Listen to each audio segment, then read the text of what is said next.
오늘의 말씀을 보겠습니다. 오늘의 말씀은 에스더 참 죄송합니다. 에스라 10장 11절.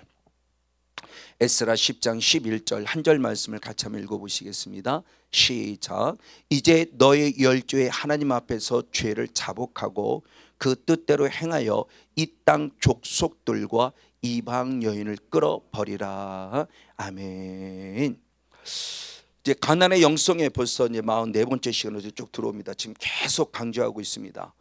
어제도 어느 목사님을 나름대로 영성을 추구하는 목사님이 이쪽에도 가보시고 이쪽에도 가보시고 이쪽에도 가보시고 여러 군데를 가보시다가 드디어 기쁨의 교회를 다녀오셨어요.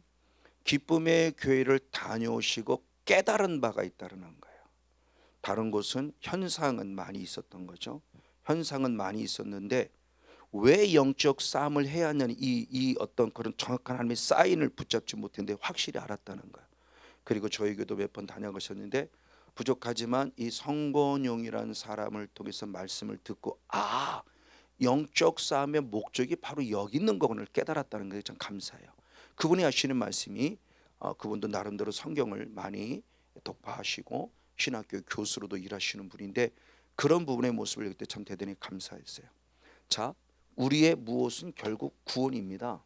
예수를 믿는 궁극적인 목적은 구원이에요. 그래서 주 예수를 믿으라 그리하면 너와 내 집이 구원을 얻으라 알아요. 그래서 믿음으로 구원을 얻었어요.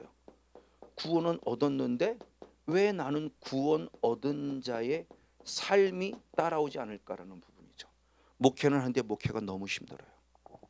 성도가 붙여준 붙이는데 성도가 너무나 많이 속을 새겨요. 그래서 결론을 내렸어요. 목회를 그만둬야지. 목회를 그만둬야지.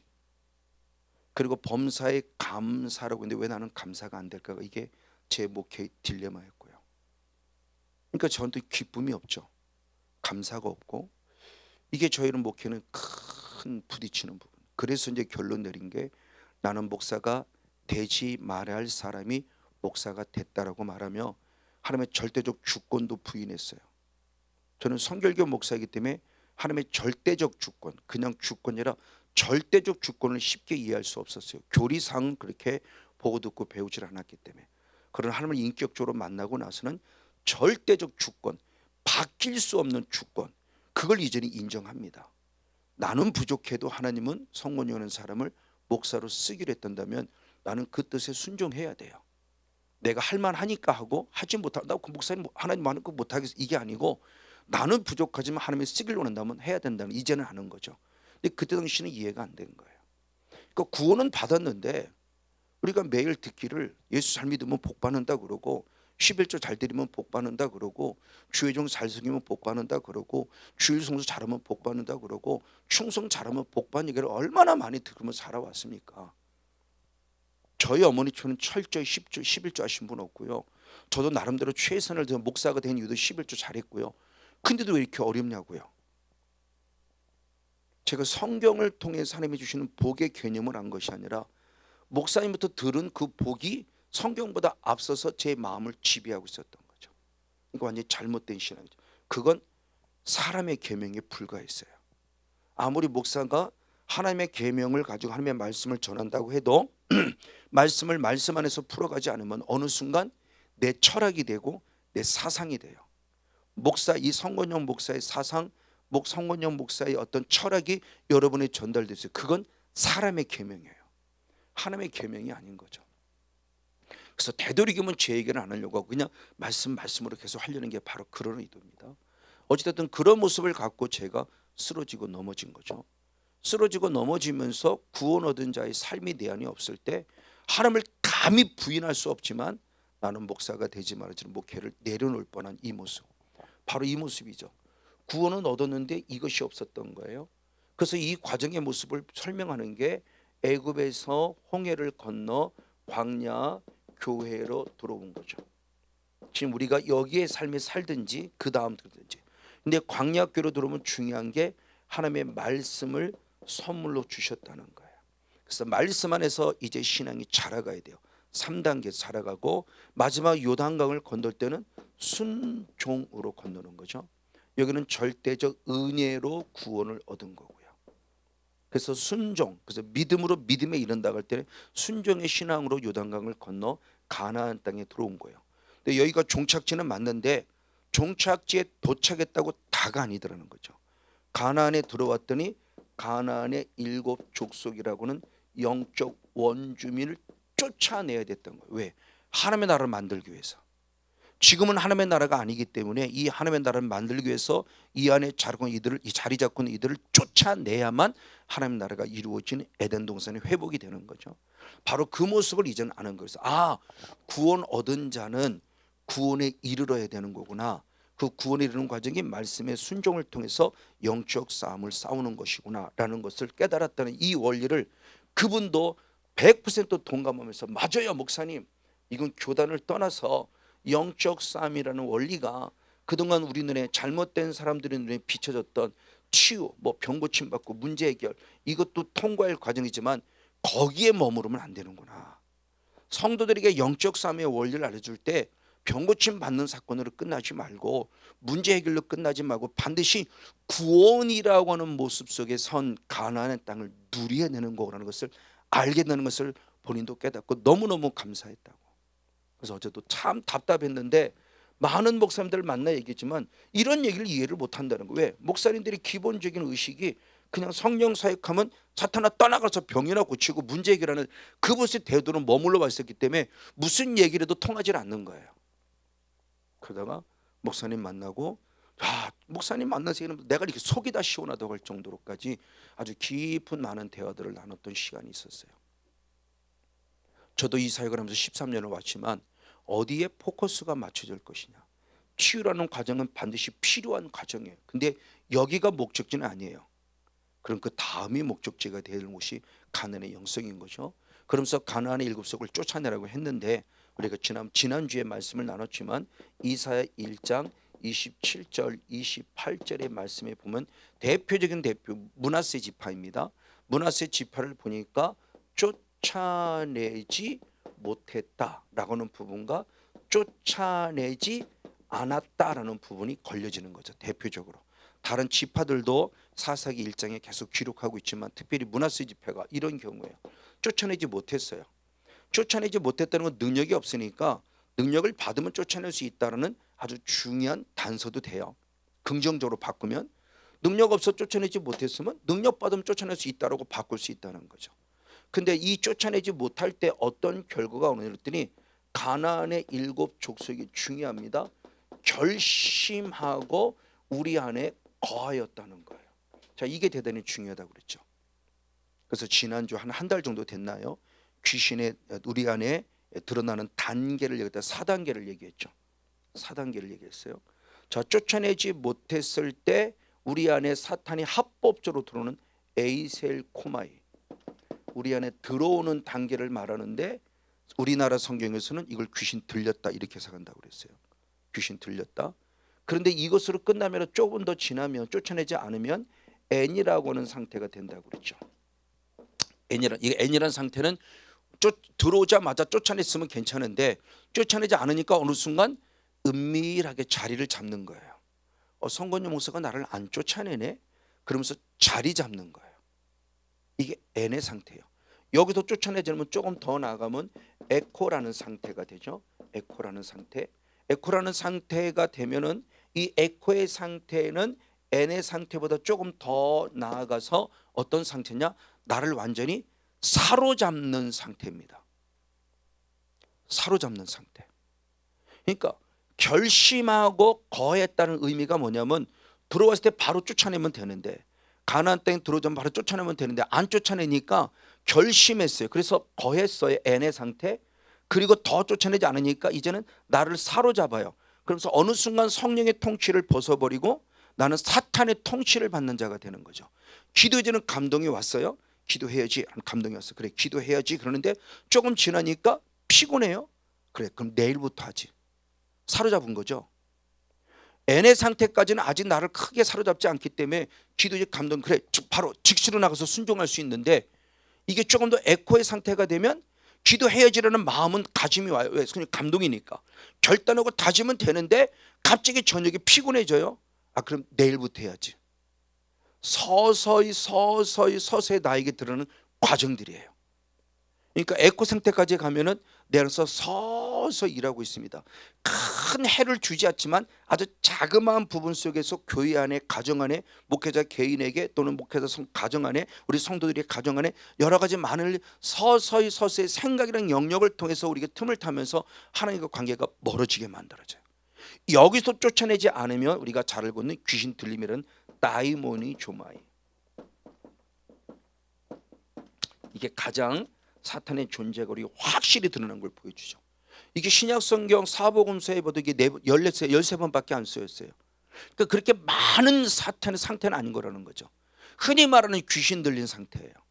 근데 이걸 거라사인에 있는 광인에게 이 네 가지 단어가 다 쓰였어요. 삼복음서를 통해서, 마태, 마가, 누가를 통해서 에이셀 코마이부터 시작해서 엔의 상태, 에코의 상태, 다일모의 조마의 상태로 다 얘기했어요. 근데 거기서는 다 귀신 들렸다 이렇게 표현하고 있는 거죠. 이게 뭐니 좀 아쉬운 거예요.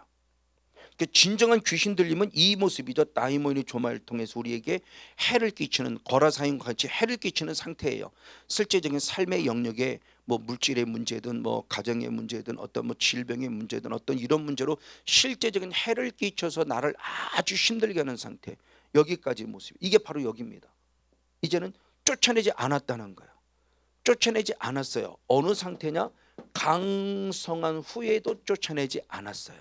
오히려 가난한 사람들이 우리 안에서 우리 안에서 일을 하고 있어요.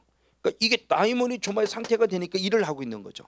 자, 에코의 상태보다 서서히 일을 하고 있는데도 아직 쫓아내지 않았더니 내 안에서 확실히 일어나는 거예요. 그러면 결국 뭐냐? 저희 교회에서는 35명을 완전 탁 반타전에서 완전 떠나가게 만들었고, 계속 저를 이렇게 눌러버려서 완전히 목회 탈진이 돼서 번아웃 된 거죠. 탈진도 목회를 포기할 지경까지 가게 만들었다는 거예요. 이게 지금 영적인 모습을 보니까 이렇게 단계들을 통해서 내게 들어와 나의 삶을 아주 확실하게 짓밟고 있는데, 여기서는 아무도 못 깨달아요. 대부분 여기 들어오면 조금 영향을 했으면 그나마 깨닫는데, 대부분 여기서 완전 밑바닥까지 내려가서 깨닫는 경우가 최고 많죠. 그러니까 이거예요. 쫓아내지 않았다. 쫓아내지 않았다는 건 의도성이잖아요. 의도성. 쫓아내지 않았다는 건 쫓아내야 하는 걸 알매도 불구하고 쫓아내지 않은 거예요. 그럼 쫓아내지 못한 것은 힘이 없어 쫓아내지 못했고, 때로는 힘이 없는 게 아니라 배우지를 못했어요. 영적 싸움을 배우지 못했어요. 그냥 영적 싸움, 성경에 나오는 사탄은 그냥 사탄, 성령도 마찬가지고, 우리가 교리에서 배우지만 초대교회에 있었던 그 모든 그 이후의 사건 속의 성령의 역사는 초대교회로 끝났다라고 우리가 교리로 배우잖아요. 신학교에서는 그 사건 초대교회로 끝났어. 그건 하나님이 일하고 있다는 걸 보여주는 증표로서 초대교회 끝난 거야. 그러니까 지금 하는 방언은 다 마귀 방언이야, 이렇게 얘기하죠, 목사님들이. 왜? 그건 초대교회 끝난 거야. 병 고치는 거 그 마귀가 하는 거야. 바알세불. 예수님도 똑같아. 귀신의 왕 바알세불 16 귀신 쫓아낸 거 바리새인들이 얘기하듯이 지금도 많은 목사님들이 이렇게 얘기해요. 지금 하는 방언은 다 마귀 방언이야.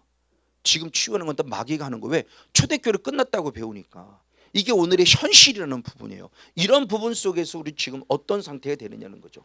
쫓아내지 못했고 쫓아내지 않았던 이런 모습을 통해서 이런 일들이 벌어지고 있다는 것이 너무너무 안타깝고, 이것이 지난주의 말씀이었습니다. 이제 오늘의 말씀은 지난주도 말씀 더 이어서 조금 더 살펴보게 되면은, 쫓아내지 않으면 어떤 결과가 우리에게 임하는 걸 모습을 때 영적 원리를 한번 살펴보면, 우리 한번 먼저 사사기 2장 한번 21절 말씀을 한번 살펴보겠습니다. 사사기 2장 21절. 네, 우리 한번 같이 한번 읽어보시겠습니다. 시작. 나도 여호수아가 죽을 때 남겨둔 열국을 다시는 그들 앞에서라도 쫓아내지 아니할 것이다. 아멘. 참 중요한 얘기를 합니다. 나도, 그럽니다. 이제 하나님이 말씀하시는 건 하나님이 말할 때 여호수아가 쫓아내지 않았기에 하나님도 쫓아내지 않는다고 표현해요. 자, 쫓아낸다는 것은 하나님의 거룩한 명령이었죠. 신명 20장 17절에 하나님의 명령이었어요. 근데 여호수아가 쫓아내지 않았어요. 쫓아내지 못했고요. 쫓아내지 않았어요. 물론 각 지파가 해야 되는데 하지 않은 것이 여호수아의 책임으로 돌아오면서 여호수아가 쫓아내지 않았다, 쫓아내지 못했다, 남겨둔 열국을 남겨뒀다라고 말했을 때 주님 말씀에 그러면 나도 안 해 이거예요.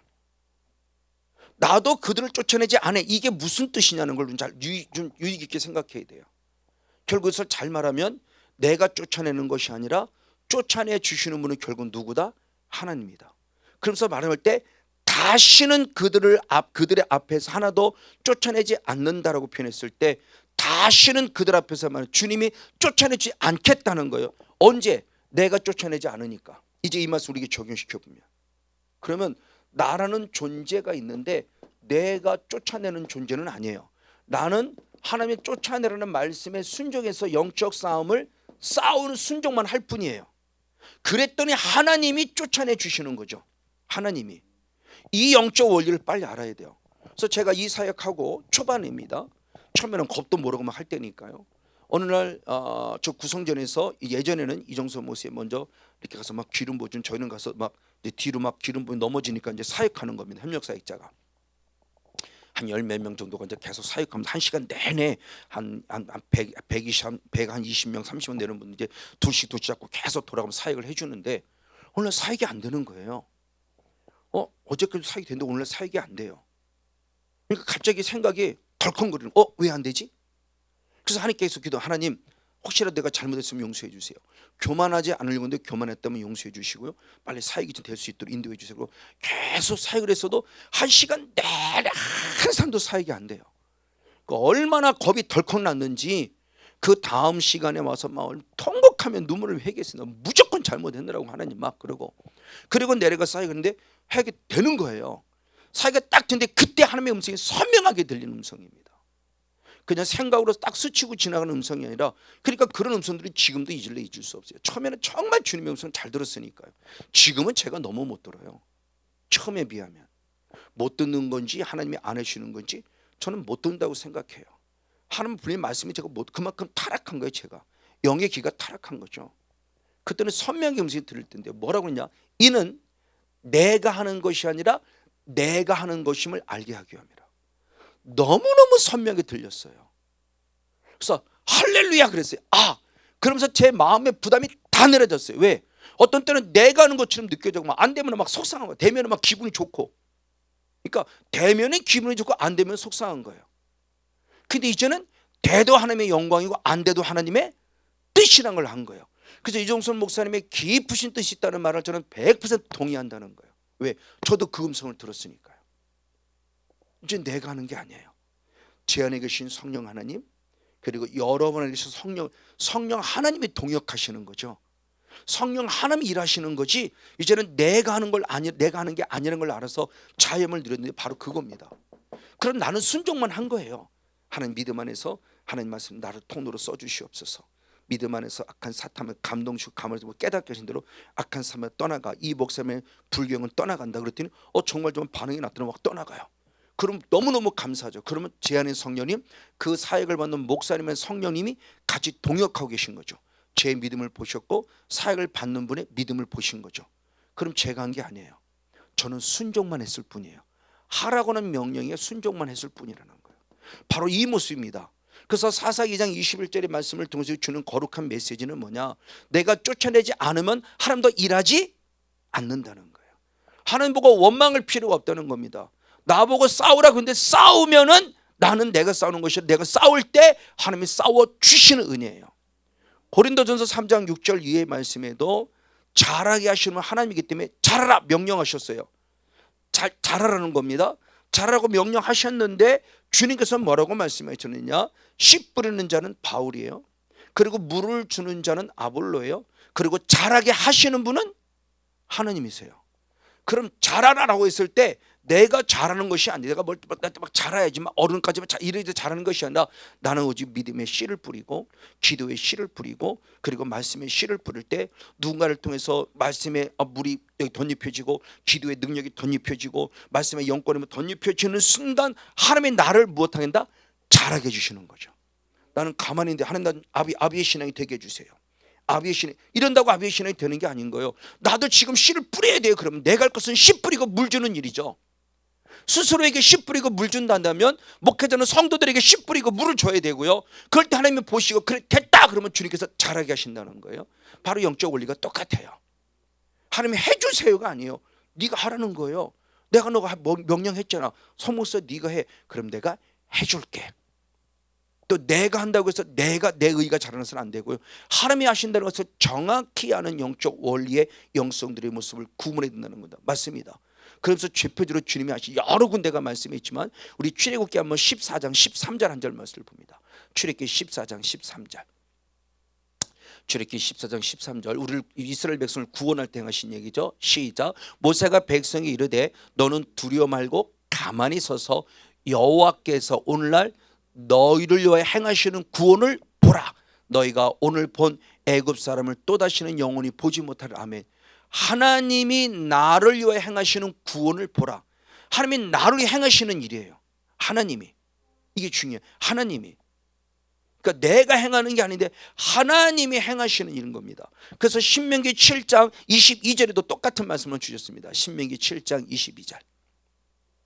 역시 한번 같이 있습니다. 시작. 내 하나님 여호와께서 이 민족들을 내 앞에서 점점 쫓아내시는 누가요? 하나님이. 하나님이 쫓아내 주시는 거예요. 자, 여러분 성경을 계속 출애굽부터 시작해서 신명기까지 계속 읽어보세요. 하나님이 계속 쫓아낸다고 말씀해요. 우리 보고 쫓아내는 것은 몇 구절 안 돼요. 내가 쫓아내 주겠다.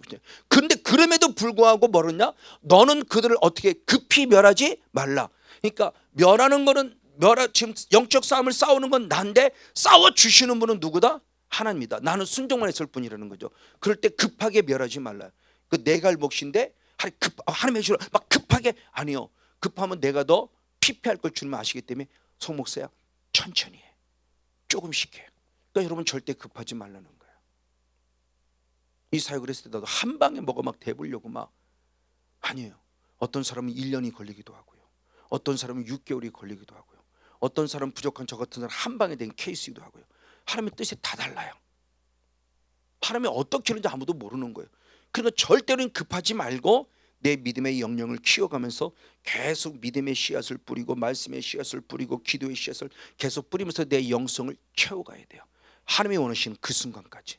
봐서 급히 멸하지 말라고 말씀하는 저 의미가 뭐냐는 것을 우리는 잘 헤아리면서 아 내가 해야 할 몫이 있구나. 나는 급히 멸하지 말자. 그리고 주님이 행하신 일을 보자는 거죠. 똑같은 말씀이 한번 더 있죠. 우리는 빌립보서 2장 한번 13절 말씀을 보겠습니다. 빌립보서 2장 한번 13절. 신약 성경에도 귀한 말씀이 있죠. 빌립보서 2장 13절. 너는 같이 한번 읽겠습니다. 시작. 너희 안에서 행하시는 는 누구다? 하나님이시다. 내 하나님의 일을 행하시기 위해서 우리에게 자기의 기쁘신 뜻을 우리로 너희로 무엇을 두셨다? 소원을 두고 어떻게 한다? 행하게 하신다. 하나님의 일을 행하시려고 그 일을 행하시는 하나님인데 그분께서 이 일을 행하시려고 나에게 뭘 준다? 소원, 성령의 감동을 주신다. 그래서 그걸 행하게 하신다. 그러니까 나는 순종해야 되는 거죠. 순종을 분명히 성령의 감동을 순종을 원하는데 내가 안 한다. 그럼 주님 촛대를 옮기시는 거예요. 네가 안 한다면.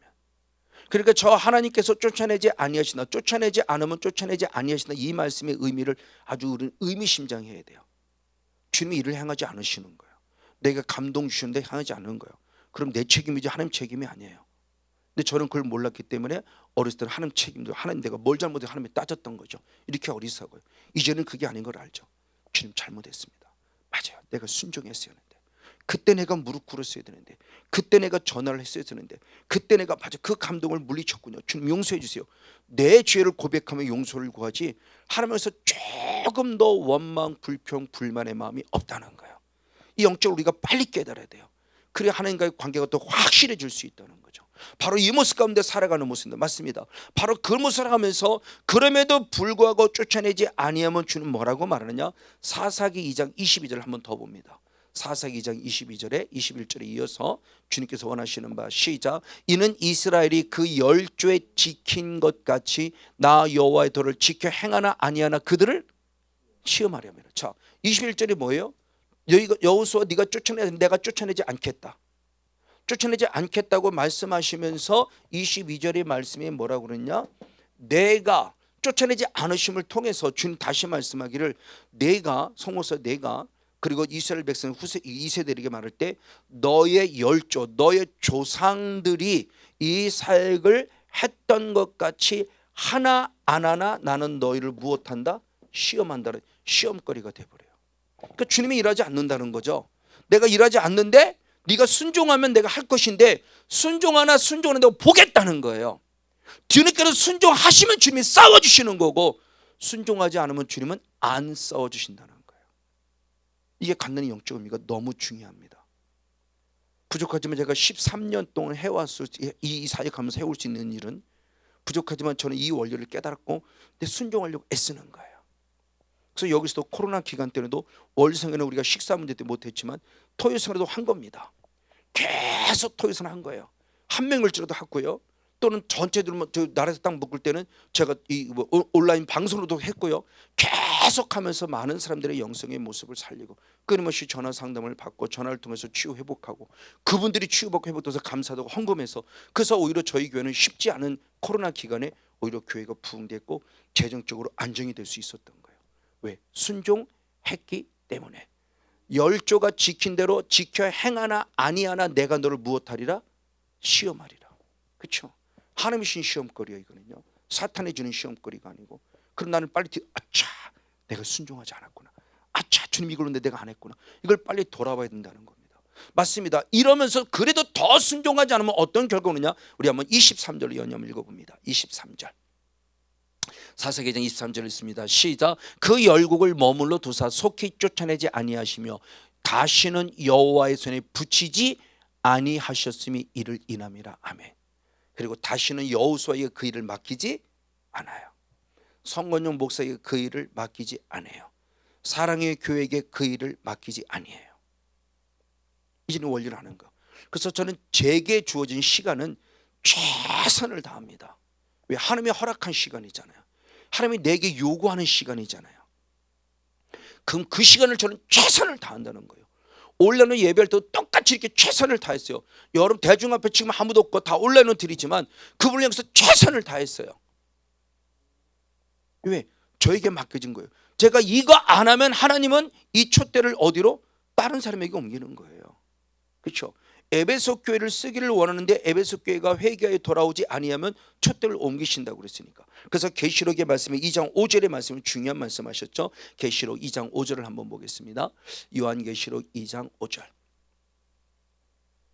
시작. 그러므로 어디서 떨어진 것을 생각하고 회개하여 처음 행위를 가지라. 그렇죠? 지금 에베소 교회가 첫사랑을 뺏겼어요. 첫사랑을 잃어버릴 때 그 첫사랑이 어디에서 떨어졌는지 그 하나님을 향한 첫사랑의 그 믿음이 어디에서 탈락이 됐는지 그때를 생각하고 처음 행위를 가지라. 회개의 행위를 가지라. 만일 그리하지 아니하고 즉 처음 행위를 갖지 아니하고 첫사랑을 갖지 아니하고 회개치 아니하면 내가 내게 임하여 네 촛대를 그 자리에서 무엇하리라? 옮기리라는 거죠. 에베소 교회 자체의 모습을 딴 교회로 옮기겠다는 거예요. 그럼 여러분 주신 사명, 제게 주신 사명. 저도 이 은혜 있기 전에도 말씀 중심의 사역을 해왔어요. 잘못된 사역은 아니에요. 그래서 어느 목사님이 그 말씀 사역을 중심에 이끌던 목사님이 저보고 나하고 같이 협력합시다. 목사님의 영성과 내 목사님 영성이 같이 한번 합시다라고 이렇게까지 제가 이렇게 프로포즈를 받았어요. 그때 막 제가 이 은혜에 임한 거예요. 그래서 기도하다가 목사님 정말 죄송합니다. 제가 하나님을 인격적으로 만나고 말씀의 영성의 플러스 이제 하나님이 주시는 인격적인 하나님을 만나는 만남이 제게 너무너무 귀중한 것이기 때문에 목사님의 사역을 계속 함께하지 못하겠습니다. 정말 죄송합니다라고 정중히 사과드리고 지금 이 순간까지 13년을 부지런히 달려온 거예요. 아마 안 그랬으면 말씀 중심의 사역을 하는 그 사역을 했을 텐데 아마 그 사역 오래 못 가고 저 그만뒀을 거예요. 왜? 목회를 그만두려고 했을 상황이니까. 너무너무 좋은 사역이었지만 말씀이 제게 없는 게 아니에요. 여러분 저희도 있고 여러분 다 있죠. 목사님들은 다 있단 말이에요. 다 있음에도 불구하고 왜 이런 일을 당했지? 말씀이 이루어지지 않은 거예요. 영이라는 사이가 내게 이루어지지 않은 거예요. 기껏 우리가 가졌던 대한민국의 특별히 영성 안에 이 성령 사역은 사도행전 1장 2장의 사건에 방언하는 게 성령 받는 유일한 목적이었어요. 그러니까 막 방언 받으라고 안수하고 막 머리 꽉꽉 누르고 그러니까 성령 받으라는 방언이었어요. 우리나라는. 틀린 건 아니에요. 초대교회 나와져 있는 거니까. 근데 우리 성령이 거기에 머물러 있었던 거예요. 조금 나아간 게 축사였어요. 근데 축사하면 이단 소리 들었어요. 축사하면 이단 소리 들었어요. 왜? 이단들이 주로 사용하는 방법이었으니까. 정통교회에서는 많이 하지 않았어요. 그러나 이제 하나님의 새로운 성령의 기름 부음이 전 세계를 흔들고 특별히 한국에 들어왔을 때는 완전히 달라지는 걸 보면서 아, 이거였구나. 이건데 이걸 몰랐구나. 그래서 제 안에 먼저 이게 이루어지고, 그래서 지금 서서히 이루어 나가면서 하나님 주신 은혜를 지금 공급받는 게 너무너무 감사하다는 거죠. 맞아, 이게 실제라는 부분이에요. 맞습니다. 이렇게 해서 저와 여러분의 촛대가 옮겨지면 안 돼요. 그럼 빨리 무릎 꿇을 수밖에 없어요. 에베소께 기회 주잖아요. 생각을 바꿔 회개, 그리고 첫사랑을 다시 찾아. 첫사랑을 찾지 않냐고 회개하지 아니하며, 그러니까 빨리 하나님의 나라부터 촛대를 옮기지 않으려면 내가 첫사랑을 빨리 찾아야 돼. 그래서 13년이 왔지만 이 첫사랑, 그 주님을 향한 뜨거웠던 그 마음을 지금 절대 소멸치 않으려고 저는 정말 최선을 다해서 발버둥 칩니다. 그 부분의 모습 가운데 우리의 거룩한 사명의 삶을 순종하지 않으면 주님이 떠난다는 것을 유심히 알면서 우리는 끝까지 순종하는 자가 되어야 되는 겁니다. 그리고 두 번째, 만약 또 그럼에도 불구하고 내가 이 사역을 통해서 가나안 일곱 속을 쫓아내지 않는다면 이제는 그 사역이 누구에게 옮겨갈까라는 겁니다. 자, 촛대를 옮기시는데 누구한테 옮겨갈 건가? 자, 사사기 1장 3절 한번 1절 보겠습니다. 사사기 1장 1장입니다. 죄송합니다. 3장 1절 2절. 사사기 3장 1절 2절. 자, 촛대가 옮겨집니다. 시작.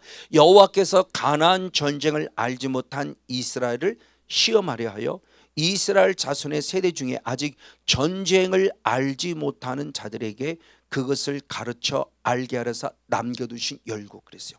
쫓아내지 않음으로 남겨둔 열국들이 있어요. 그렇죠? 여호수아가 해야 되는데 못한 거예요. 12족속이 해야 되는데 못한 겁니다.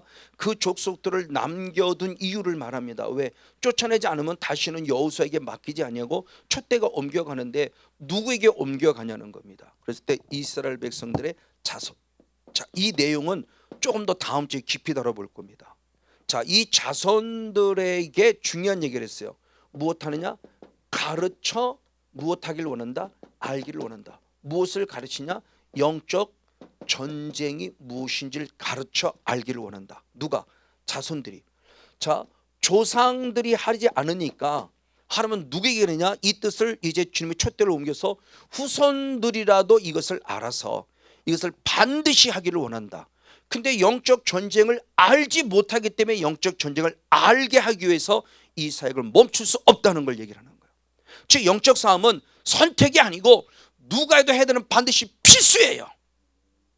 반드시 해야만 한다는 겁니다. 주님이 반드시 할 것이 아니라 한다면 와서 친히 마귀를 멸하시지 않으셨을 거예요. 그리고 다 끝났다고 그랬고, 그리고 우리 보고 하라고 명령하지 않으셨을 거예요. 근데 예수님이 내가 당신이 하시고 이제 우리들에게 명령하신 거죠. 그래서 예수님의 제자들이 다 신약성을 쓸 때 신약성의 마지막 모든 사도 바울의 13개의 서신서를 비롯해서 사복음서를 주님이 하신 거니까 빼고, 자 로마서 이후에 그 믿음을 얘기하는 그 이상이 그 빼고 나머지 모든 성경들은 계시록까지 계속 영적 삶을 말하고 있어요. 근데 예전에는 그것이 눈에 들어오질 않았죠. 모든 베드로를 비롯해서 사도연을 비롯해서 사도 바울을 비롯해서 유다를 비롯해서 히브리서를 비롯해서 모든 사도를 쓴 베드로도 비롯해서 다 사도를 쓴 모든 결론이 결국 영적 삶이었는데 영적 삶을 생각하지 못했어요. 그는 하나의 그냥 기록된 내용으로만 인지하고 있었죠. 그들이 다 말하는 결론이 결국은 영적 삶이었어요. 모든 서신서를 보세요. 가장 늦게 믿었던 예수님의 동생 유다 같은 경우도 유다서 1장 3절에 힘써 싸우라고 표현했어요. 무엇에서? 구원을 위하여. 가장 늦게 믿은 유다도, 예수님의 동생 유다도 그렇게 맞아 1장밖에 안 썼는데 1장 속에 확실한 영적 비밀을 알려주세요. 일반으로 얻은 이 구원의 모습을 절대 헛되는 이것을 가장 귀중하게 여기서 철저히 영적 싸움을 싸우는데 그냥 싸우라 힘써 싸우라고 그랬어요. 다른 모든 사람들은 다 그냥 아고니 조마이 조마이인데 유다만은 에파고니 조마이라고 그랬어요. 더 강력하게 싸우라는 표현입니다. 이건 대단한 거죠. 그게 영적 원리를 이해하는 거예요. 왜? 저도 그렇지만 영적 싸움은 그냥 기껏 병이나 고치고, 그리고 잘못하면은 이단 소리 듣는 위험한 거로 생각했으니까요. 예수님이 하신 사역임에도 불구하고 우리도 똑같이 얘기한 거예요. 그거 귀신의 왕 바알세불이 심리하는 거야. 이거 정말 내가 거기까지 말하는 게 감사한지 성령 해방죄잖아요. 다시는 속함받지 못한다고 그랬잖아요. 정말 두려울 뻔했어요. 그 죄를 범하자는 게 너무 감사할 뿐이죠. 저는 성결교 목사님이 그 심하게까지 반대는 안 했지만 성결 스님을 인정하는 거니까요. 근데 예언서에 대해서 해가지고 조금 불편한 마음을 항상 늘 가지고 있었죠. 어쨌든 바로 보시오. 이러한 모습 안에서 후손들에게 가르쳐서 그들이 이 영적 삶의 원리를 알고 신앙생활을 하길 원했다는 거예요. 그럼 저희 집에 적용시켜보면 저희 어머니가 예수님을 잘 믿었고요. 정말 참 기도 많이 하는 여인이었어요. 한나같이. 늘 그분은 시간만 나면 기도했어요. 교회는 보통 1시간 2시간 거리예요. 가까운 한 번도 살아본 적이 없어요. 그런데 불구하고 1시간 2시간 그쪽 있으면 집에서 가장 가까운 집에 담임 목사님 찾아서 말씀을 아주 신신당부 드려서 열쇠를 받아가지고 와서 늘 시간 나는 대로 가서 기도해요. 한나 같은 어머니였어요. 참 감사해요. 근데 그 어머니는 간구의 기도는 늘 했어요. 간구의 기도. 하나님께 우리 아들들 잘 되게 하시고 딸도 간구의 기도는 참 많이 했는데 우리 어머니는 영적 싸움을 안 하셨어요. 왜? 몰라서. 안 가르쳐 줬어요. 지금 같으면 제 안에 있는 불교형도 아들 안에 있는 불교형도 보면서 아들 안에 남아있는 영적 찌꺼기 불교 나가라고 지금 선포하고 있을 텐데 우리 어머니는 그런 원리를 몰랐어요. 왜? 아무도 안 가르쳐 줬어요. 담임 목사님이 전혀 안 가르쳐 줬어요. 그러니까 쫓아내지 못했다는 건 쫓아내지 않은 거죠. 근데 의도성을 가진 게 아니라 배우지 못했으니까 못한 거예요. 배우지 못했으니까 안 한 거예요. 그렇게 기도를 많이 하는 우리 어머니도 그걸 안 했었어요. 지금이라도 아마 알았었으면 우리 어머니가 남은 생에 그렇게 영적 싸움을 싸워서 후손들이 좀 더 유익을 끼쳤을 텐데, 그러면 하나님은 어머니가 쌓을 몫을 어머니가 안 싸우니까 이제 돌아가서 못 싸우니까 여호수도 죽어서 못 싸우니까 이제는 촛대를 옮겨서 성권용 목사에게 알려주는 거죠. 영적 전쟁의 원리를 알지 못하는 성권용 목사야, 내가 너에게 가르쳐 무엇한다? 알기를 원한다. 뭐를? 영적 싸움의 원리를. 그럼 저는 그만큼 고난이죠. 어머니가 당한 고난 못지않게도 고난이에요. 엄청난 고난을 당한 겁니다. 저는 더더욱 고난 당한 게, 저는 한 번도 신학을 가고 싶어도 가보질 않았어요. 그러니까 이종선 목사를 비롯해 이분도 협력사역자 신임에서도 물어보면 자기도 언제 뭐 결단했고 뭐를 했고 뭐 이런 얘기 들으면 저는 가슴이 덜렁덜렁. 왜? 저분들은 뭐 하나님의 성령의 감동에 따라 원해서 오신 분이잖아요. 원해서 온 사람도 쉽지 않은 길을 걸어가는데 나는 가기 싫은 길을 억지로 왔어요. 이 길을요. 진짜 가고 싶지 않은 길을 억지로 온 길이에요. 그러니 하나님이 저를 다듬으려면 제가 얼마나 더 고난이 심었겠어요. 저 같은 사람을 다듬어 모난 분을 다듬어서 오늘 하나님이 원하시는 목사를 만든다는 게 얼마나 심했겠어요. 저는 신학생까지도 술 담배 한 거예요. 제가 뭐 가고 싶나요? 아니, 나는 목사 되고 싶은 생각 한 순간도 없어요. 오히려 어머니한테 반발하고 이런 것에 막 반발하고 막 다 치고 완전히 반발하고 다른 길을 갔던 사람이죠. 그러니 하나님이 저를 그래서 깨달은 요번에 그런 모습을 보면서 그래 맞아 감사하다. 나 같은 모난 부분을 이걸 다 끄트머리를 잘라서 내게는 고통이지만 하나님도 고난스러웠겠다. 이걸 잘라서 나를 다듬어서 오늘 성권용 목사를 만든 게 얼마나 참 감사한지. 그 수익을 저는 또 13년에 이 은혜 와서도 10년을 넘도록 저는 훈련받은 거죠. 또 깎이고. 그래서 반타에서 35명 남았는데 군부에서 안양 갈 때 반타 또 15명이 또 떨어졌어요. 그럼 군포 갔을 때, 안양 갔을 때는 15명밖에 안 남았는데 예배 인원이 그 정도밖에 안 된 거예요. 정말 처참했죠. 안 떨어질 줄 알았어요. 왜? 같이 환상 보고 같이 예수님의 음성 듣는 분들이니까요. 근데 떨어지더라고요. 너무너무 가슴 아프고 마음 아팠어요. 그때 하나님께 기도했어요. 하나님, 남의 마음은 너무너무 아파요. 원망하진 않았어요. 하나님, 내 마음이 너무너무 아파요. 하나님께 토로했어요. 근데 하나님이 주는 음성은 너무 선명했어요. 그래도 나는 그들을 사랑한다. 그래서 딱 끝내서 그래도 하나님이 사랑하는 자들이구나. 다시는 그들과 섭섭함을 완전 한순간에 딱 치유됐어요. 그리고 마음껏 축복해줬고 거기서 안양에서 군포에서 안양에서 4년 동안 훈련을 받고 코로나 기간 때는 여기 와서 코로나 기간 때 3년 동안 계속 오면서 2021년, 22년 계속 하나님이 주신 축복을 누리고 있는 거예요. 지금요. 더 많은 성도를 부흥시켜주고 보내주시고 계속 부흥되고 있고요. 맞아요. 이것이 제가 하나님께 드려지는 삶의 영역 속에서 영적 싸움을 싸우고 있고, 우리 자손들뿐만 아니라 목회자로 성도들에게 유익을 주는 영적 통로가 되니까 성도들이 잘 되니까 본인들이 직접 경험하잖아요. 목사님의 중보기도, 목사님의 영성, 그리고 그 말씀의 영성, 그리고 치유 회복, 이런 것들을 경험하면서 이런 것들이 열려지네, 이런 것들이 되어지네 라는 걸 보니까 그들도 결국 주님 앞에 함께 동참하는 거죠. 맞습니다. 지금 그 부분의 모습을 살아가고 있음을 보여주는 겁니다. 그러면 나로서 끝나면 안 됩니다. 후손에게 연결이 되라는 거예요. 그 내용을 다음 주에 좀 더 구체적으로 말씀을 나누도록 하겠고, 어쨌든 보십시오. 그러면서 주님께서 그 후손들에게도 똑같이 뭐라고 말하는가? 사사기 3장 하면 4절의 말씀을 봅니다. 사사기 3장 4절. 사사기 3장 4절의 한 절 말씀을 같이 한번 보겠습니다. 시작. 남겨두신 이 열국으로 역시 이스라엘을 무엇해요? 시험, 즉 후손들을 시험한다는 겁니다. 그래서 여호와께서 모세로 그들의 열조에게 명하신 명령들을 청종하나 알고자 하심이더라. 그러면 이 조상만 어머니가 안 하니까 성건용 목사에게 이것을 알려줬어요. 근데 성건용 목사가 이걸 하나면 인격적으로 만나지 못하고 그런 거 쓸모없는 거예요. 왜? 교리에서 이미 다 끝났다고 얘기했어요. 무슨 말도 안 돼. 이거 제가 막 용납하지 않았으면 누군가 하나면 일은 또 누구에게 옮겨, 내 후손에게 또 옮겨져요. 그러면 아들과 딸이, 지금 아들이 이제 침신데 이제 마지막 6학기 졸업생인데, 이제 졸업생이니까 이 친구가 엄청난 고난을 받아야 될 거예요. 왜? 하나님 또 알려서 가르쳐 알기를 원하니까. 근데 이 부족하지만 제가 알았을 때 이번에 어버이 주를 끝나고 나서 아들한테 전화가 온 거예요. 너무너무 감사하죠. 아빠, 왜? 아빠가 나한테 좋은 영성을 유산으로 불려서 고마워. 상상지 못한 얘기를 들었을 때 정말 제 눈에서 눈물이 울컥거리면서 눈물이 주르륵 쏟아지더라고요. 흑흑거리지는 참았죠. 너무너무 감사했어요. 저는 그런 이 말씀에 이루어지는 순종자가 되는 거잖아요. 아들도 고난이 있을 거지만 제가 겪는 고난만큼은 겪지 않아도 될 거예요. 맞아요. 지금 가는 길을 보면 너무 사랑받고 인정받고 있고, 그 어떤 저 방송을, 이런 미디어 사역에 대한 또 달란트를 갖고 있으니까 그 사회에 필요한 모습에 얼마나 멋지게 쓰임받고 있는지 몰라요. 아, 이게 참 귀한 거구나. 이 말씀이 진리구나. 진리라는 거예요. 반드시 누가 해요.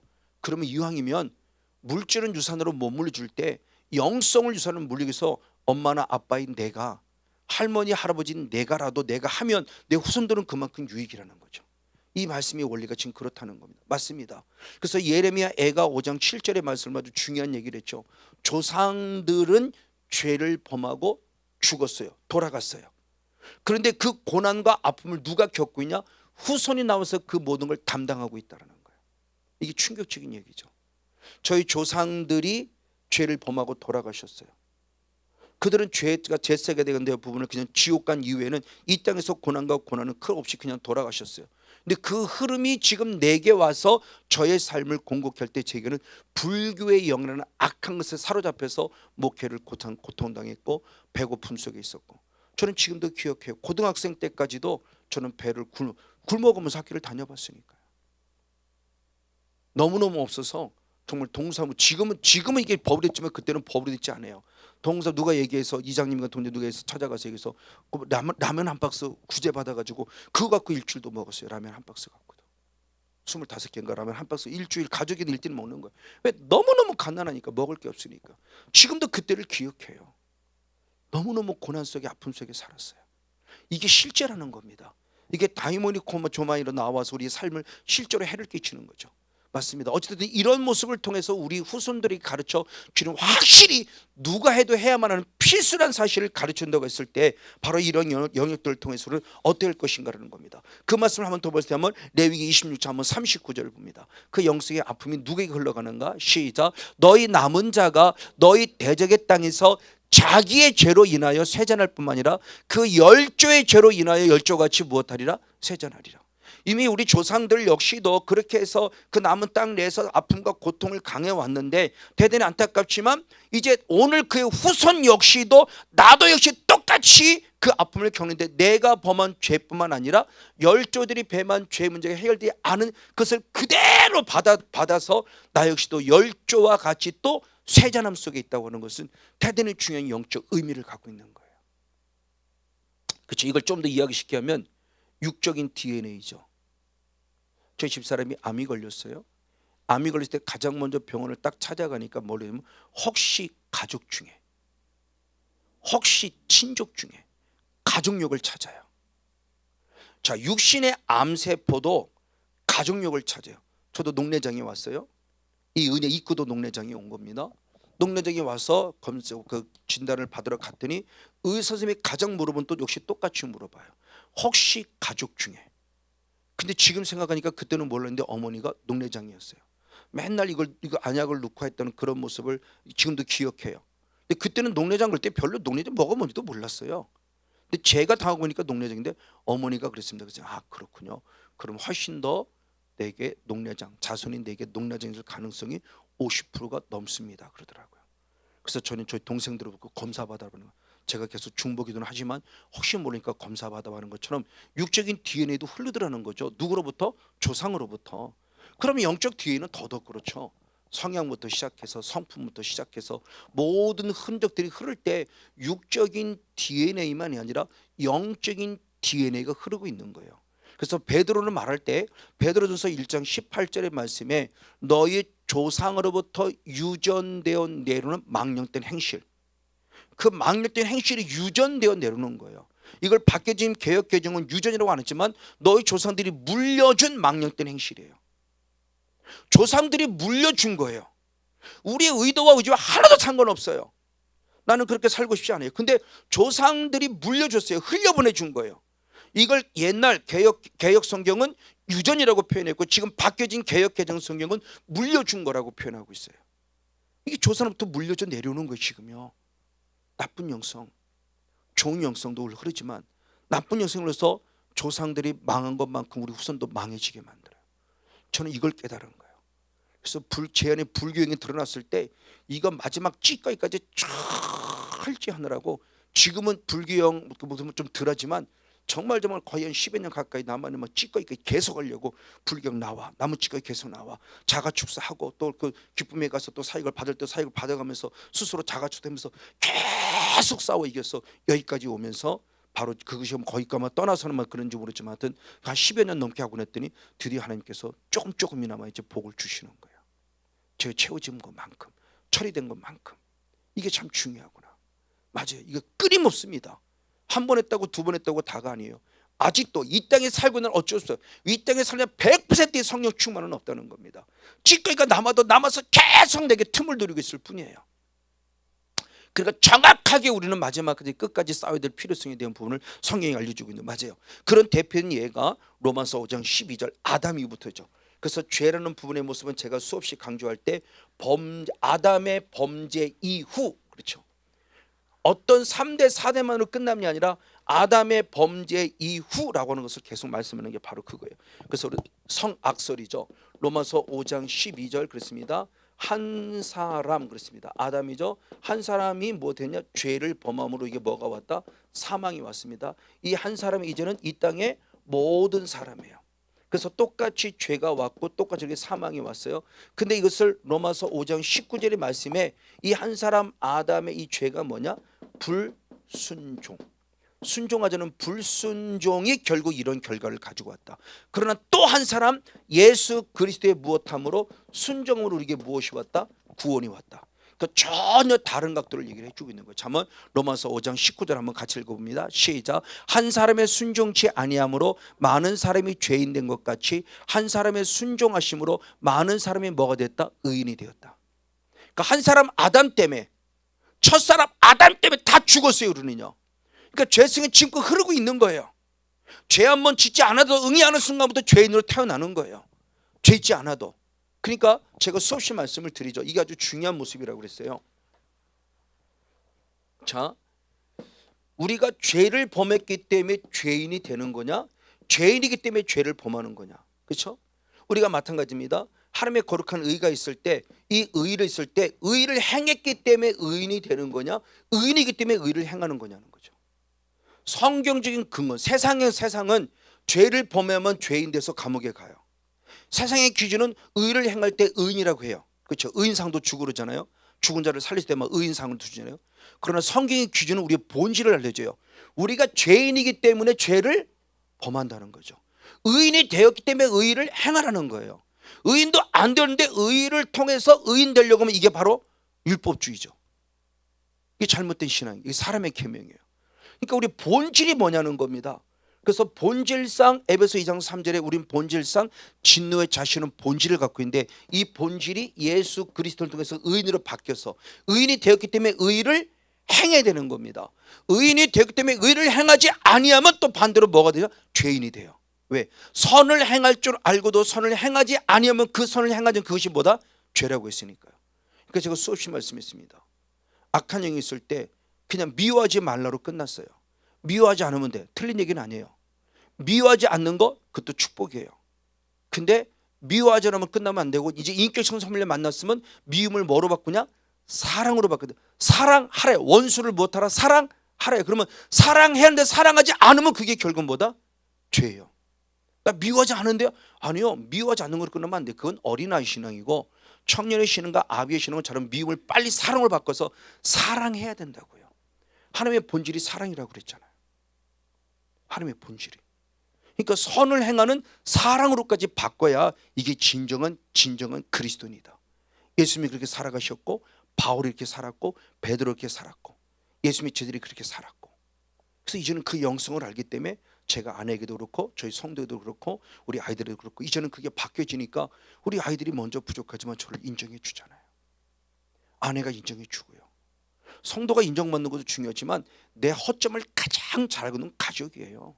내 허점을 가장 잘 아는 것은 아내예요. 아내한테는 내 부끄러운 거 다 보여준 자잖아요. 아내가 인정해 줘야죠. 남편이 인정해 줘야 돼요. 진짜 바뀌었구나. 우리 남편 바뀌었구나. 우리 아내 바뀌었구나. 그래서 협력사에서 제가 꼭 물어봅니다. 저는 다른 거 뭐 능력 나타나는 거 다른 목사님들이 물어보고 제가 물어보는 거는 그거 혹시 변화되었나요? 그래서 혹시 가족이 먼저 인정해 주고 있나요? 저는 그걸 먼저 물어봐요. 능력 나타나는 걸 인정받는 게 아니라 목사님의 삶이 어제 오늘이 달라진 걸 가족들이 인정해 주고 성들이 인정해 주나요? 아 그러면요. 맞아. 그러면 된 거예요. 그런 더 깊은 인격적인 변화가 필요하겠지만 가장 기본적인 스타트가 된 거잖아요. 능력 나타나는 데 똑같아요? 안 되죠. 근데 이런 삶의 모습들을 통해서 주님이 지금 한 사람의 거룩한 거짓됨과 한 사람의 거룩한 순종이 많은 사람을 죄인 만들기도 하고 많은 사람을 의인 만들기도 하고 있다. 이 흐름에 대한 영성의 중요한 모습을 지금 말씀해 줍니다. 맞습니다. 바로 이런 모습을 통해 살아갈 때 대표적인 성경 기준 한번 보겠습니다. 예레미야 22장 한번 21절을 봅니다. 예레미야 선지자는 예레미야 23장에 보면은 새벽부터 23년 동안 정말 부지런히 이스라엘 백성들에게 회개하라고 복음을 전했어요.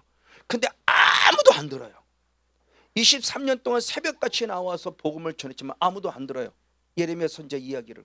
그랬을 때 깨닫는 겁니다. 아 그들이 왜 안 듣는 걸 깨달을 때 예레미야 22장 한번 21절 말씀을 봅니다. 충격적인 얘기를 합니다. 같이 한번 읽겠습니다. 시작. 내가 평안할 때 내가 내게 말하였으나 내 말이 나는 듣지 아니하리라 하였나니 내가 어려서부터 내 목소리를 청종치 아니면 내 습관이라.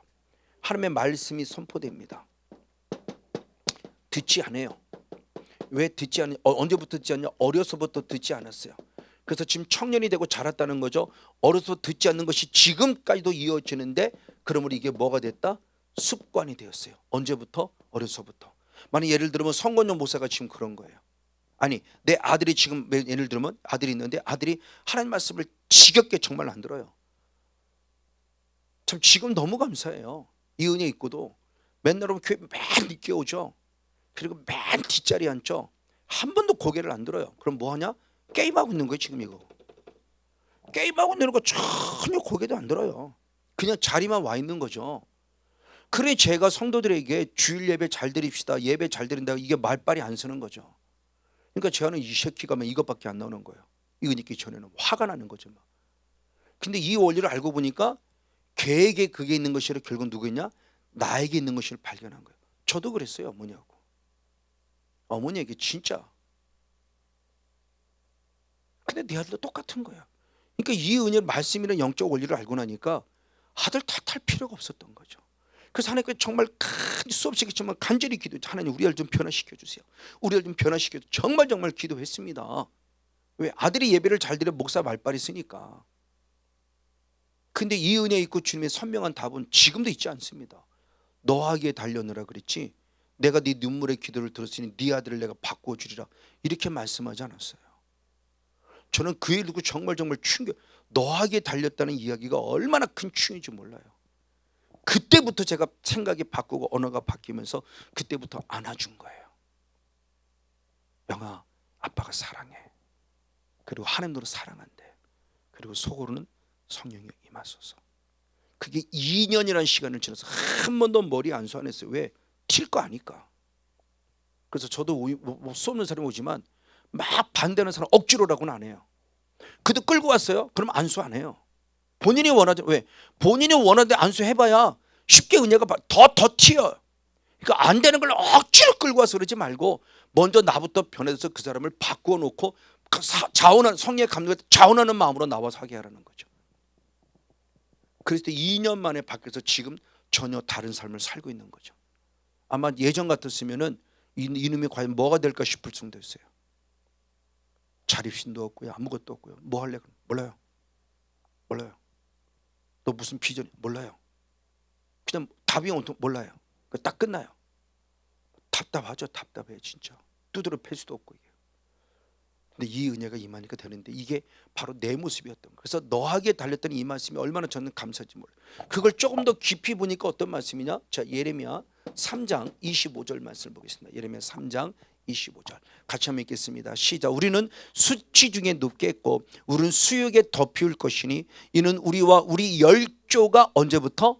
어릴 때부터 나와 우리 조상들 역시 어려서부터 오늘까지 우리 하나님 여호와께 범죄하여 우리 하나님 여호와의 몫을 청종치 아니했더라.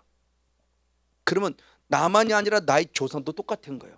내 조상도 어려서부터. 그러니까 나의 모습이 지금 후손에게 흘러가는 거고 나의 모습이 조상부터 내려온 거예요. 그래서 이 말씀을 잘 적용하라고 그랬어요. 지금 현재 내 기준 속에서는 내가 당하는 고난은 열조들이 범한 죄에 대한 결과예요. 열조들이 범한 죄가 우상숭배의 죄를 통해서. 자, 그러면 이제는 내가 나름대로 정신 차린다고 했는데 내 후손이 아파요. 내 후손이 아픈 것은 후손의 입장에서 본 누가 범한 죄예요?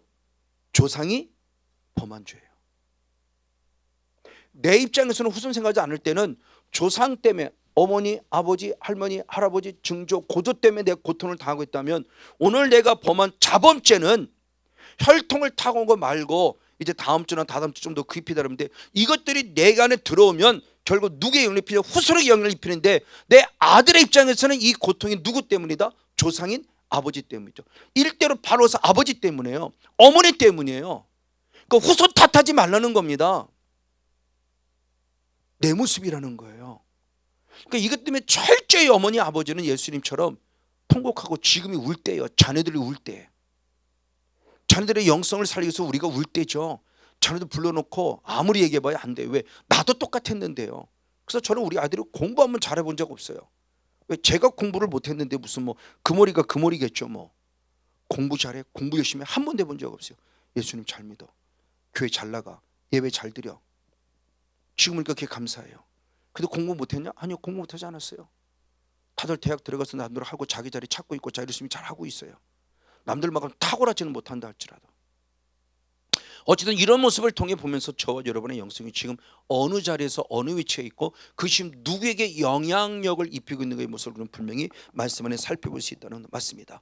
바로 이런 모습을 통해서 우리 영적 싸움이 이제 뭐냐? 필수라는 겁니다. 그래서 주님 말씀할 때 디모데에게 중요한 얘기를 했습니다. 디모데전서 6장 한번 이 12절 한 절 말씀을 봅니다. 디모데전서 6장 12절 제가 많이 강조하는 말씀이죠. 디모데전서 6장 12절 한 절 말씀. 사도 바울이 믿음의 아들인 디모데에게 목회를 알려주는 거면서 목회의 결론을 내리죠. 자, 디모데전서 6장 12절 말씀 같이 한번 읽겠습니다. 시작. 믿음의 선한 싸움을 싸워라. 영생을 취하라. 이를 위하여 내가 뭐를 입었다? 부르심을 입었고 많은 증인 앞에서 선한 증거를 이미 증거하였도다. 자, 중요한 얘기입니다. 믿음의 선한 영적 싸움을 싸우라. 싸워서 무엇하라? 싸움의 목적은 영생을 취하기 위함이다. 이것을 위하여 하나님 말씀입니다. 디모데야, 내가 무엇을 입었다? 부르심을 입었나니. 아멘. 이 영적 싸움을 싸워서 영생을 취하기 위해 부르심을 입었나니 네가 그동안 잘 많은 것들을 증거하며 해왔다. 잘하고 있는데 더 하라고 지금 권면하고 있는 거죠. 못하고 있으면 하는 얘기가 아니라 잘하고 더 잘하라고 권면할 때 영적 싸움을 싸워서 영생을 취하기 위하여 부르심을 입었다는 거죠. 영생을 취하라는 이 말씀의 원어를 보면 영생을 꼭 붙잡아라요. 그러니까 이제서야 영생을 얻었다가 아니라 영생 얻은 자가 영생을 빼앗기 전에 꽉 붙잡는 거예요. 무엇? 영적 싸움을 싸워서만. 그러니까 구원이라는 문제가 쉬운 게 아니라는 거죠. 그래서 대부분 임종 때 보면 찬양 부르고 우리가 예수님의 명령 선포하는 게 그죠. 악한 영은 한순간에 이 권사님의 영성을 뺏어가지 못하도록.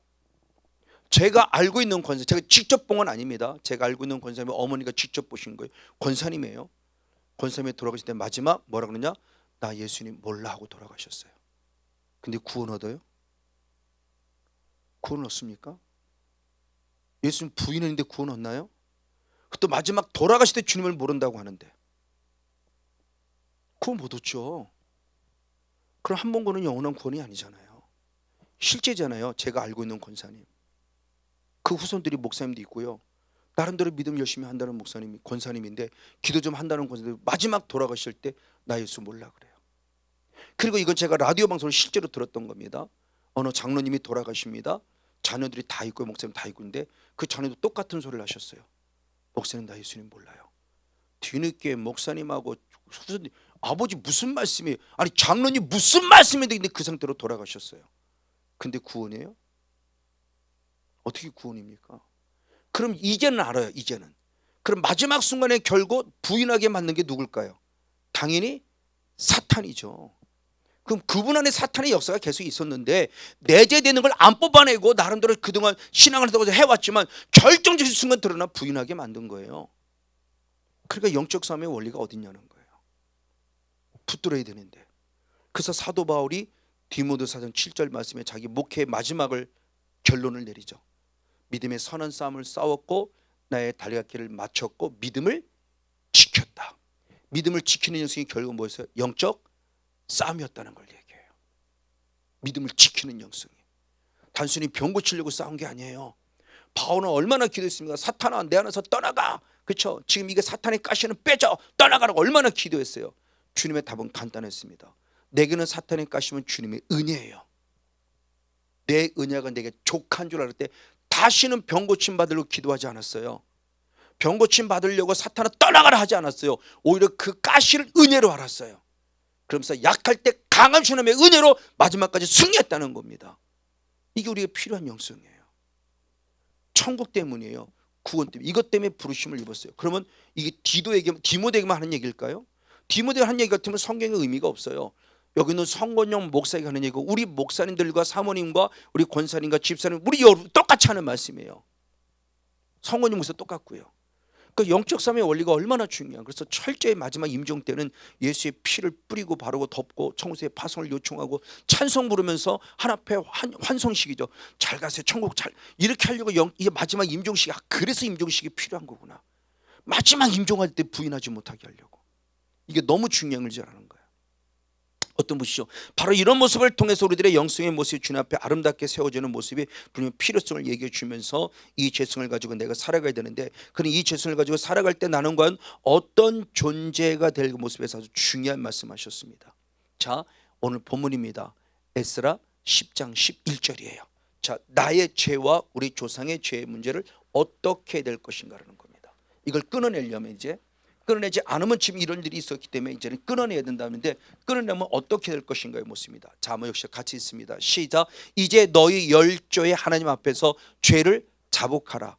그 뜻대로 행하여 이 땅 족속들과 이방년을 끊어버리라. 아멘. 자, 에스라는 우리가 잘 아는 대로 1차, 2차, 3차에서 바벨론에서 해방된 거죠. 처음에는 수르바벨을 통해서 해방돼서 수르바벨을 통해서 예루살렘 성전을 지었어요. 그리고 그럼에도 불구하고 이 성전이 섰지만 예배자가 되지 않을 때 에스라를 2차로 보내죠. 에스라가 2차에 들어왔을 때 이 진정한 영의 삶을 살기 위해서 아주 중요한 걸 얘기한 거예요. 가장 먼저 무엇하라? 자복하라. 우리의 죄를 회개하라. 그리고 예배 성전을 지었음에도 불구하고 예배에 올인하지 않을 때 예배에 올인하지 못하는 원인이 있었어요. 그 원인은 뭐냐? 이 땅 족속과 이방 여인을 무엇하라? 끊으라. 이방 여인. 그러니까 이 땅 족속은 아직도 가나안 땅에 남아있는 그 찌꺼기들이겠죠. 그들과 더불어서 너희들이 저 바벨론에 데려온 이방인을 끊어내라는 겁니다. 이들 때문에 우상의 역사가 계속 힘들어서 하나님께 온전히 예비하지 못하는 자를 방해하고 있으니까 아는 거예요. 그래서 하나님의 아들들이 사람의 딸들과 사이에서 난 게 네피림이잖아요. 그 네피림의 후손들이 지금 이 가나안의 영성을 더럽힌 대표적인 인물들이에요. 네피림은 아낙 자손을 비롯한 많은 사람들이 가나안 땅을 더럽힌 대표적인 인물이에요. 그들을 쫓아내야 되는데 쫓아내자고 계속 그들과 더 친해지잖아요. 그래서 오늘날 결혼이 얼마나 중요하지 않은 거예요. 그래서 저희 아들과 딸을 위해서도 최소 못해 이제는 3대 4대, 우리 아이들이 3대째지만 우리 또 다른 가정에 만나도 최소 못해 주님 3대 4대의 가정을 좀 만나게 해주세요. 정말 간절히 기도하는 거예요. 왜? 제가 일대로 살아보고 이대로 살고 집사람은 일대로 살아보니까 너무너무 고난스러웠어요. 그때는 그걸 모르고 그냥 사랑하니까 하나님이 짝지어주는 것만 말하고 결혼했지만 지금 보면 너무너무 아쉬운 거예요. 주님이 원하신 최소 못해 3, 4대를 만나는 게 얼마나 큰 축복인가를 압니다. 저희 친구는 너무너무 큰 축복이에요. 할아버지부터 순교, 저 증조부터 그 고조부터 시작해서 증조부터 시작해서 할아버지, 어머니, 아버지, 형제까지 지금 4대가 다 목사님의 가정이에요. 그 목회가 얼마나 행복하고 재밌는지 몰라요. 너무 잘 돼요. 이게 맞구나 싶은 걸 느끼는 거예요.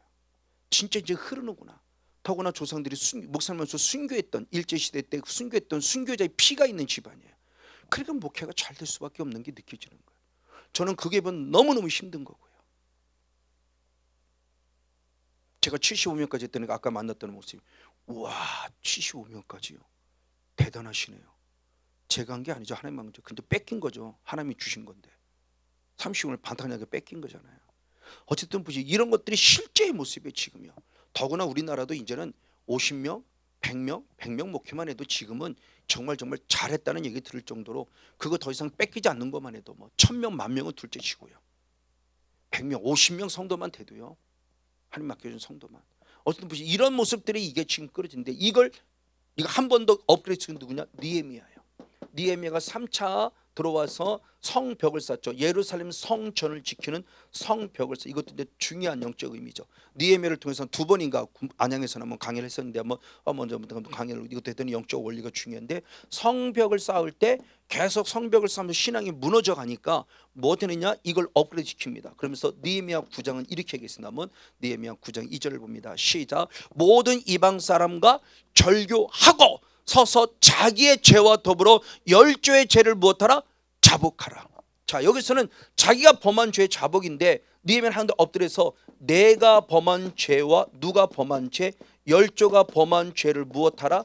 자복하라. 그리고 이방 여인을 무엇하라? 끊어내라. 똑같아요. 이방 사람을 끊어내라. 그러니까 죄의 흔적을 끊어내라는 거예요. 죄의 흔적을. 그래서 이 은혜 있고 만남이라는 분이 얼마나 중요한 걸 아는 거예요. 누굴 만나에 따라서 어떤 목사님을 만나에 따라서 그날 하루가 마무리 칠 때 분명히 내가 해가 되는 경우, 유익되는 경우를 느껴요. 그렇다고 사람을 골라 만나 당신은 못 만나 이럴 수는 없잖아요. 그러면 이제 부족하지만 나로부터 하는 다음에 또 만날 때는 주는 부족하지 종으로부터 저 목숨이 유익된 영성이 좀 흘러가게 해주시고 저로부터는 나쁜 영성을 차단시켜 주세요 하고 이렇게 기도가 하루를 또 시작하고 만나죠. 이게 제게는 이제 습관화된 거예요. 누구들 만나는 게 그렇게 쉽게 만나지 않아요. 늘 주님 앞에 여쭤보죠. 여쭤보고 주님이 주시는 은혜를 구하고 있고요. 정말 그러지 못한 경우는 나로부터 좋은 영성이 흘러가고 그로부터 나쁜 영성이 내게 흘러오지 못해 차단대로 해를 끼치지 못해 차단시키고 기도하고 그러면 훨씬 편안함을 느껴요. 여러분들 이제 만남들을 그러셔야 돼요. 누굴 만나든지 바로 이런 영성들의 모습을 통해서 바로 느헤미야까지 계속 업그레이드된 신앙을 통해서 이 영적 흔적을 끊는 게 얼마나 중요한가. 그러니까 죄를 자복했으면 이제 성령을 선물로 받아서 영적 흔적들, 나쁜 영성의 흔적들을 끊어내야 돼요. 철저히 저는 이걸 매일매일 하고 있다는 겁니다. 그래서 새벽에 뻘떡 일어나면 예수 피를 먼저 뿌리고 바로 덮고 그래서 머리부터 발끝까지 그리고 하루를 마무리 질 때 누워서 저는 합니다. 예수 피를 또 뿌리고 덮으면서 그러면서 하루의 마무리 지면서 편안하게 잠자리에 들어가요. 너무너무 감사해요. 여러분들 이걸 습관해 보십시오. 어쩔 수 가끔은 한 번이 아니라 특별히 아니라 습관이 되도록 저는 이걸 출애굽기 29장에서는 상번제 매일 아침마다 매일 저녁마다 이게 매일 드린다는 것은 상번제예요. 여러분 상번제가 습관화됐으면 좋겠어요. 그 은혜를 통해 살아갈 수 있는 거니까. 맞습니다. 바로 이런 모습을 가지고 살아가면서 여러분이 어떤 삶을 살아가는 모습이 있을 때 우리의 흐르는 죄성들의 흔적을 꺼내는 것이 얼마나 중요하다 싶습니다. 맞습니다. 그럼 무엇을 끊느냐? 예수의 피입니다. 제가 방금 얘기한 대로 베드로전서 1장 18절 19절 한번 두 절 말씀을 연이어 보겠습니다. 시작. 너희가 알거니와 너희 조상으로부터 유전하는 망령된 행실에서 구속된 것은 은이나 금같이 없어질 거로 된 것이 아니라 아멘. 오직 흠없고 점없는 어린 양 같은 그리스도의 보배는 필요한 것이라. 할렐루야. 조상으로부터 유전되는 망령된 행실이 뭐로 끊어졌다? 예수의 피로 끊어졌다. 습관화된다는 겁니다. 예수의 피라는 것은 철저히 가장 먼저는 회개를 근본으로 하는 겁니다. 회개 영성을 따를 때 피가 흐르니까요. 그리고 피 뿌림이 끝남이 아니라 이제는 알죠. 피가 뿌렸으면 반드시 거기에 뭐가 들어온다? 불, 성령의 불이 들어온다. 그래서 피와 불은 뗄래야 뗄 수 없다. 이게 이미 출애굽기 29장의 말씀에 대제사장들이 들은 제사법에서 시작이 됐어요. 그래서 우리가 알고 있는 것은 속죄제가 피만 있으면 속죄를 하는데 성경에서는 이미 구약부터 피를 통한 속죄제 플러스 하나 더 나아가 불을 통한 속죄제가 분명히 기록되어 있어요. 불로 떠서 태워내서 없애는 이게 속죄제의 완성이에요. 피로만이 아니었어요. 우리 전통주는 피만 얘기했잖아요. 피와 이어서 성령을 받아서 죄성까지 처리하는 완벽한 속죄제. 이게 대제사장들이라는 거예요. 그 우리가 지금 대제사장에 못한 무속한 목회자가 됐으니 나로부터 성도에게 좋은 영향력을 입히고 나로부터 자녀들에게 좋은 영향을 입히고 남편은 아내에게 좋은 영향을 입히려면 내가 먼저 대제사장급에 대한 회개가 필요한 거죠. 피를 통한 죄사함 그리고 불을 통한 바로 철저한 속죄제의 완성이 찌꺼기를 제거하는. 성경은 분명했죠. 출애굽기 29장 14절 한번 출애굽기 29장 14절을 보겠습니다. 출애굽기 29장 14절 13절까지는 피입니다. 피가 있고 14절에 출애굽기 29장 14절 시작. 그 숫소의 고기와 가죽과 똥은 진 밖에서 불사라. 이가 무엇이다? 속죄제니라. 똥덩어리를 제거시켜야 돼요. 내게 남은 영적 똥덩어리 하나님이 받지 않는 거예요. 저건 제거시켜야 돼요. 뭐로? 불로. 이게 속죄죄예요. 피만으로 속죄제가 아닙니다. 피를 통한 속죄도 있어요. 그러나 대제사장급은 불을 통한 속죄제까지 완성하라요. 우리들의 영적인 대제사장이 되기 위해서는 바로 피를 통한 그리고 불을 통한 영적인 제.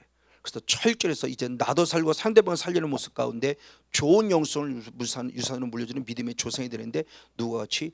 로이스와 유니게 같이. 디모데후서 1장 5절을 통해서 마지막 한번 결론을 맺도록 하겠습니다. 디모데후서 1장 5절.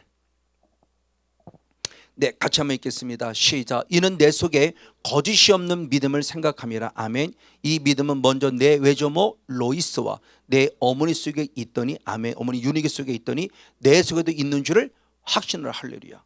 자, 바울이 디모데를 보니까 거짓이 없는 믿음이 있어요. 참 귀하다고 봤는데 그 거짓이 없는 믿음이 어디부터 왔는가 봤더니 외할머니 로이스, 어머니 유니게를 흘러 손주에까지 들어왔다는 거죠.